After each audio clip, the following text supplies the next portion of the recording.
আসসালামু আলাইকুম রহমতুল্লাহ। সুপ্রিয় শিক্ষার্থীবৃন্দ, মেকানিক্যাল ইঞ্জিনিয়ারিং চ্যানেলের পক্ষ থেকে তোমাদের সকলকে জানাচ্ছি আন্তরিক শুভেচ্ছা। এই ভিডিওটা তৈরি করছি নবম শ্রেণীর শিক্ষার্থীদের জন্য।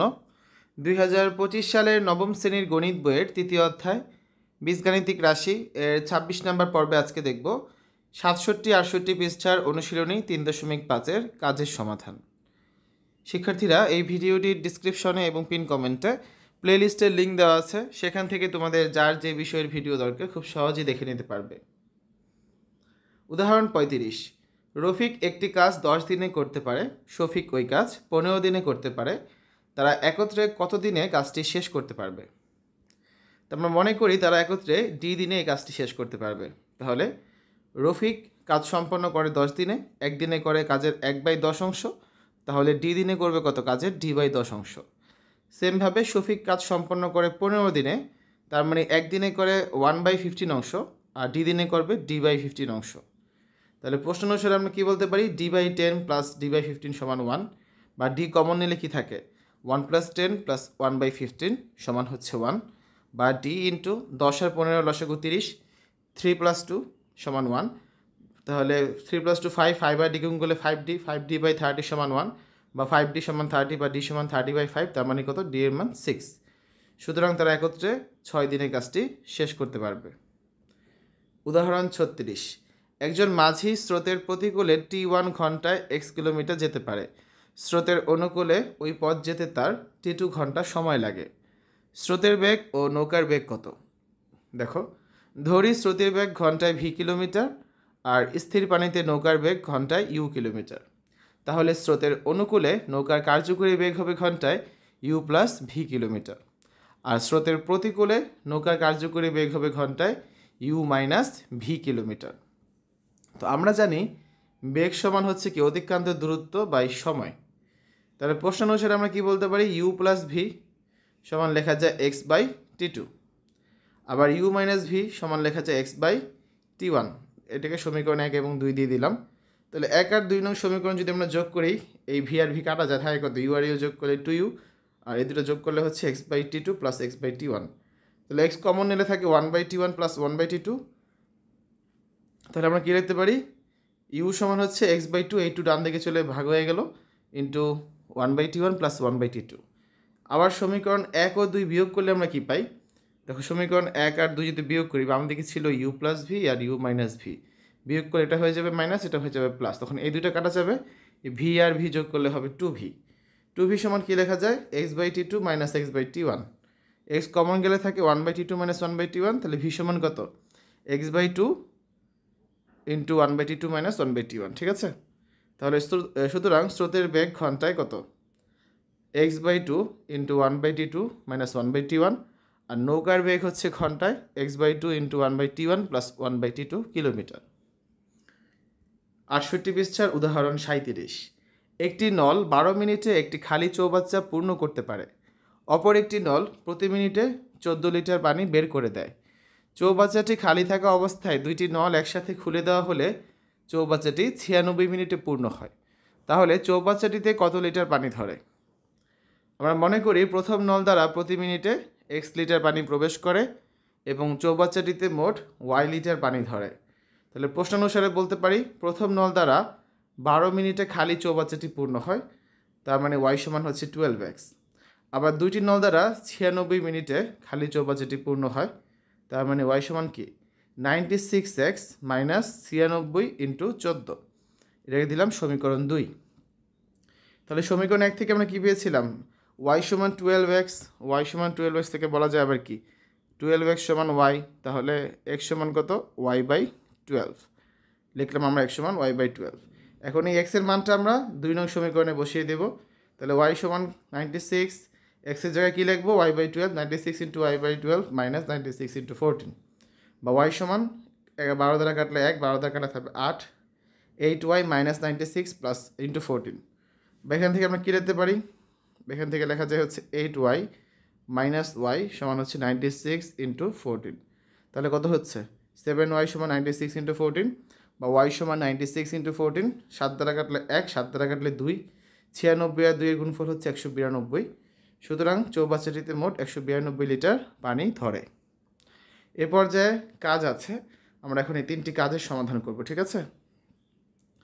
দেখো, পাঠ্য বই 68 পৃষ্ঠার কাজ। প্রথমে ক নাম্বারটা, বনভোজনে যাওয়ার জন্য একটি বাস 2400 টাকায় ভাড়া করা হলো এবং সিদ্ধান্ত গৃহীত হলো যে প্রত্যেক যাত্রী সমান ভাড়া দিবে। 10 জন যাত্রী অনুপস্থিত থাকায় মাথাপিছু ভাড়া 8 টাকা করে বৃদ্ধি পেল। বাসে কতজন যাত্রী গিয়েছিল এবং প্রত্যেকে কত টাকা করে ভাড়া দিয়েছিল?